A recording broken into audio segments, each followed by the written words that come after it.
the legal processes in play, but things as mundane as picking up the garbage all the way to running all the different functions of government from the local level to the national level are successfully or competently carried out by the political officials in that country and not necessarily by military forces of foreign or international powers.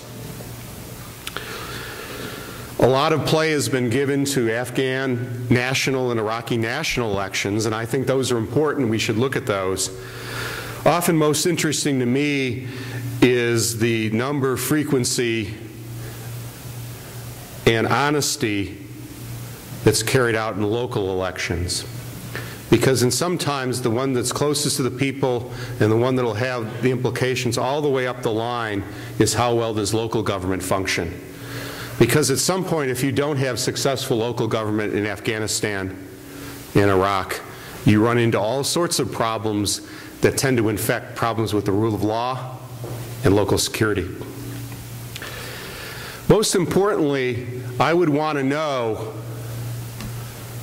what portion of basic government services, providing education, humanitarian relief, and all the things that governments do, what portion of those are carried out by the government officials in Iraq and Afghanistan versus those services that are provided by political factions and militias?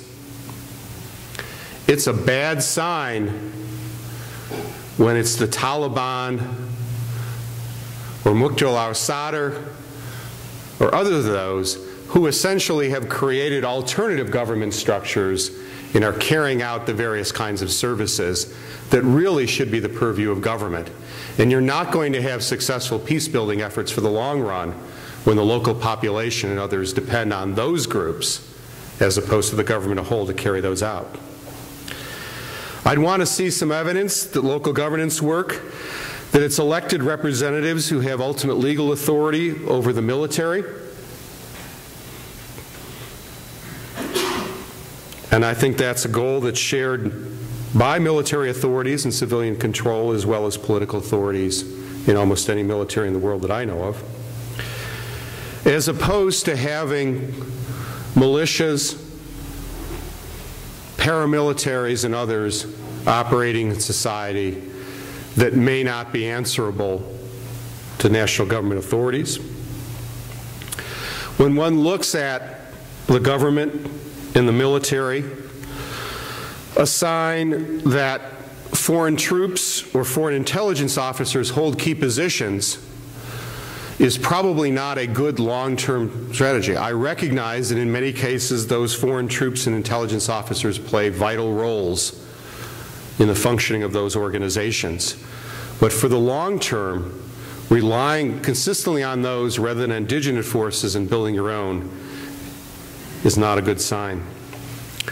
And perhaps most importantly, what may not come as a surprise to you if you follow a place like Afghanistan, is one good sign of local governance, I suppose, as well as the rule of law, is to what extent is the society able to investigate, arrest, and convict government officials who are guilty of corruption. What's good for Chicago and the state of Illinois is also good for Baghdad and cities in Afghanistan. And that's that a well-functioning government kind of system with effective local governance depends on rooting out kinds of corruption. Because it's that kind of corruption that damages the efficiency, the peace-building efforts all the way down the line. It discourages foreign investment. It channels resources for economic development away and harms everything else. If you take just those three elements, and I could give you many more, you could make an evaluation of how things are going in Afghanistan and Iraq, whether you thought that from the perspective of the United States or for someone who lives in one of those villages. Local security, the rule of law, and local governance. But there's a problem. Much of what I've outlined and the kind of measures of progress or the indicators are not especially transparent. If you went to try and find out that kind of information, I think in many cases it would be difficult for you to do so. There's a tendency, I think, to focus on what we read or hear about the number of the U.S. troops killed or wounded, which I'm not saying is unimportant, but that's pretty much what that's the data that we know about. And I think some cases that's only weakly correlated or associated with the kinds of indicators and factors that I've talked about. So, how does an informed citizen make a judgment about these kind of things? What can you kind of look at? How can you figure out what's to do? I think there are several possibilities, each of which have some merit and drawbacks. The first thing you can do, of course, is you can rely on or take cues from various public officials, most notably President Obama or General Petreaus. And I suspect this summer, when the U.S. begins a more forceful troop withdrawal from Iraq, or in the future as it draws down from Afghanistan, and it will, you will hear President Obama make reference to certain benchmarks or standards or progress that's been made. When General Petreaus testifies before Congress or offers a statement, you will hear similar things. I don't want to dismiss those wholly, because in many cases they have access to the kinds of indicators and detailed information that we don't.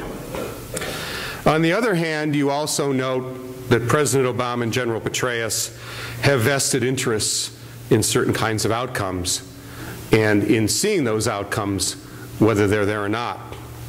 And in fact, quite appropriately, I think, they will focus on the U.S. as a stakeholder to the exclusion of perhaps other stakeholders involved. But that's their job. So there may be information from political officials, but if you take all your cues from there, I think you're going to miss things. You can rely on media and news reports, which may give you in some cases a broader set of information. And we have a wide variety of different media and other sources in a globalized internet age to which you can have access. I have a couple problems, though, with looking too much at those media and news reports and feel you have everything. Those on our campus who study media correctly point out that much of what the media reports, at least the mainstream news media that we might look at on CNN,